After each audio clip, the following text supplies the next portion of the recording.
Hey, we're in Hutchinson, Kansas, and we're gonna go to Strataca. 650 feet down, straight down, is where they mine salt. Not the stuff for the table, but the salt for the roads.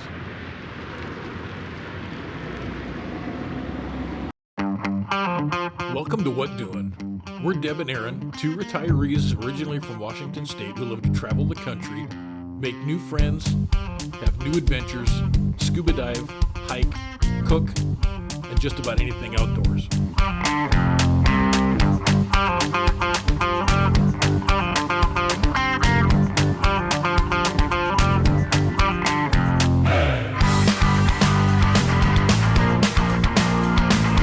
Come along for the ride. You never know what kind of crazy adventures we're going to get mixed up in. And you never know what doing. We spent 2 nights at this Love's Travel stop on our way through Kansas on our way to Arkansas. The first thing I saw when I came into the lobby was a display of the movie Twister. More about that later. All right, ready to go. Coming out at 11 o'clock, hopefully.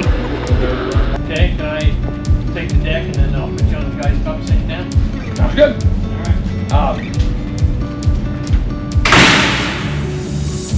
That's who we share this hoist with. That's underground bolts and storage. So he's going to raise that up. He's going to put some freight on the lower deck. And then he'll lower it back down and we'll get on the upper deck again and head down.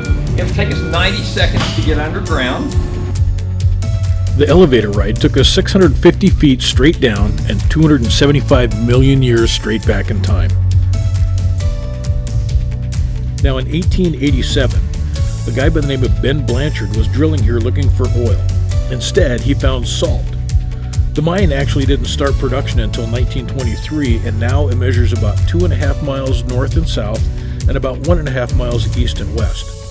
By 2015, over 980 acres were excavated and over 150 miles of salt tunnels were created.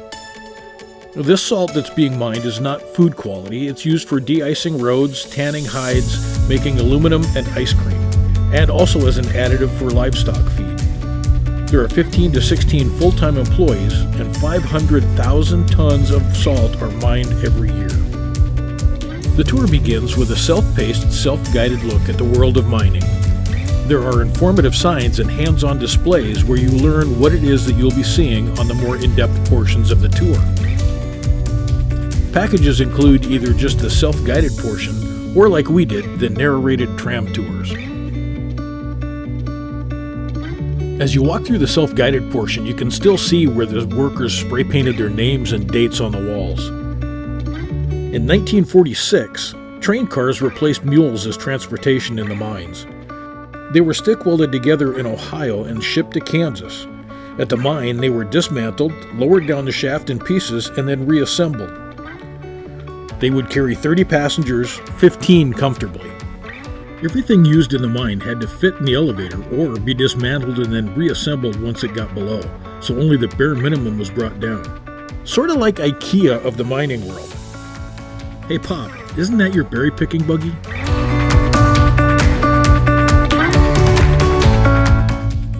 You could easily spend a couple of hours walking through the huge cavernous area of the self-guided walking tour.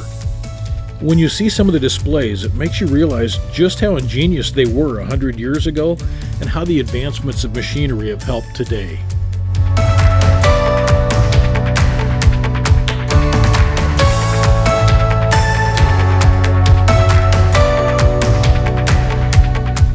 When it was time for our group, we boarded the tram and headed deeper into the mine.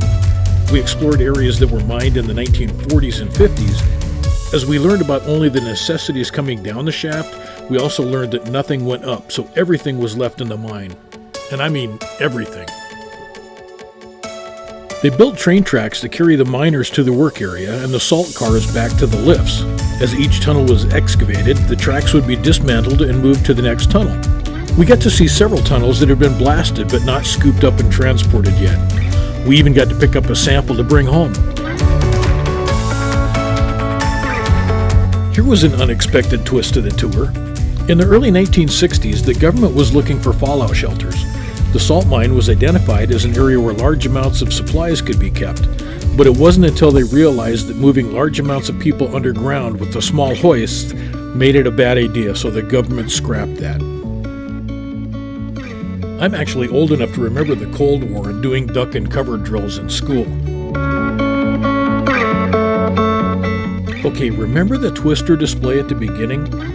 Hollywood found out this would be a great place for original scripts, costume, props, and more to be stored. There are movie reels from major motion pictures protected and stored in the mine. The idea came from the end of World War II, when Allied soldiers found thousands of priceless artworks, documents, and treasures the Nazis had plundered and stored in salt mines of Germany and Austria. I wonder what else is squirreled away down here. We learned a lot about mining salt and enjoyed our time 650 feet below ground. So if you ever pass by this way, stop and check it out. Look for our next video coming out soon from the Ozarks, because you never know what doing.